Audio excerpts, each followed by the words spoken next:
Black women are often left out of the conversation of mass incarceration.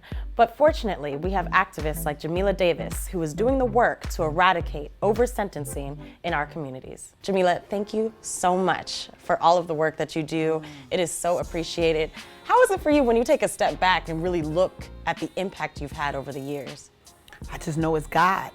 I know that purpose, I'm in the middle of purpose. Oftentimes you go through situations and you experience pain and you don't understand why. But I know now that God had a bigger purpose for me being in the place that I was at. Over-sentencing, that is something that dramatically affects Black and brown people. Can you just talk a little bit about that? Well, let's just talk about the fact that the U.S. only houses 5% of the world's population, yet it houses 25% of the world's prison population. It's a business. It's certainly a business. Yes. And mostly Black and brown people are affected by it. And it's just really not right. So something has to take place, something has to change, and we're demanding that changes take place at this point. They have to. And what I love about your story is not only are you on the activism side, but you're someone who has felt it, experienced it, been in the thick of it. And a lot of times in the mass incarceration narrative, the focus is on Black men. And I love Black men and it's important, but I don't get to hear a lot about Black women. Can you talk about why there might be? Yes, well, our numbers are raising increasingly, and we are forgotten often because our population is still smaller than the male population. But we receive a lot of slack behind bars, mainly because people don't even know how to address our issues. Females commit crimes for different reasons than men. Oftentimes we've been abused, we've suffered from a lot of issues, and there's nothing being done. So the whole bottom line is we're warehoused. All of us, Black and brown, and there's really nothing done for rehabilitation purposes. So it really has no purpose. You just come out and you turn out to be worse. So I'm really out here advocating for women offenders. And I'm not only trying to use my voice to create a difference, I've created curriculum to address some of the issues that we face. So I'm hoping to create a change from the inside out. You're out, you're free, and you've been using this liberation period in order to really advocate for other people and for the women who are left behind. Can you talk about the challenges you face doing this work? Oh, they're definitely ridicule. You know, Ridicule. People say, well, why do you have the right to do, or why are you fighting for these people and not these people? It's ridicule, and it's also my family. You know, I just came home 18 months ago, and I'm risking my life because there can be retaliation. I'm still on federal parole. You know what's more important to me?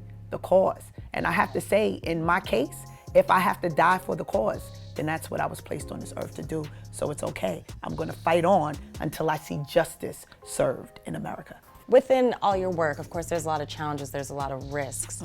But what does it feel like to be recognized for your work? I'm grateful, but I'm also mindful. So I was on a platform before where I was in great light and it got snatched from underneath me.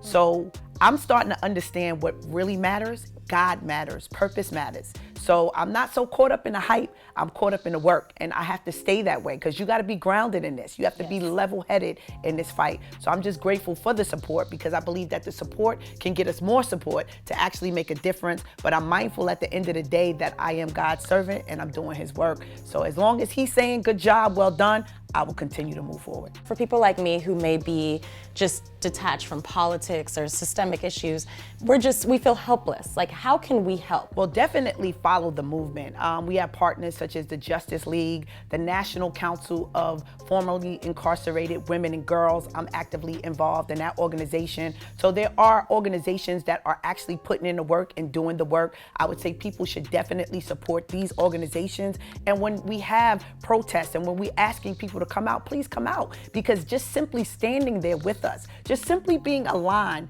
means your voice matters. Do what you can and really do what you're comfortable with doing. Putting up a post, a simple hashtag can make somebody aware. But if we all collectively come together and do what we can, doing what we can will turn into a lot. Everybody's not built for war. So I'll tell people who are not ready to be on the front line, it's okay if you don't do that. But let's talk about it. Let's post about it. Let's have a family conversation at the table about it. And let's let people know that the formerly incarcerated are not all terrible people. There are people like myself who made poor choices, but that doesn't make us bad people. Please stand with us, fight with us, and help us make a change. You've written a dozen books, you have partnered with organizations, you've started your own organizations. What is next for you? I'm just out here working for the people. I will not stop until the school to prison pipeline is destroyed. I will not stop until mass incarceration is ended. And this is what I believe I was born for. I was born to be a fighter for this particular cause. So I'm in the schools, I'm on feet, I'm at the protest, I'm in the prison. A lot of people talk the talk, but they don't walk the walk. So I'm walking and I'm talking and I'm gonna do what I may until this crisis is dealt with. So people who may be looking at you as a shining light and as an example of what they can be on the other side, what message would you have for women who are incarcerated or for women who are out and just not sure where to go next? My message to you today is don't give up. I want you to look at my life as an example that no matter how hard you fall or how rough times get in this life, you can turn it around and get back up again. So just keep fighting and keep going because joy does come in the morning. Yes, and again, we want to thank you so much for all the work you've done, all the lives that you've saved, all the lives that you're going to save. It is an amazing thing that we have women like you who are sacrificing every day for the benefit of our communities. I thank you so much for having me. Thank you.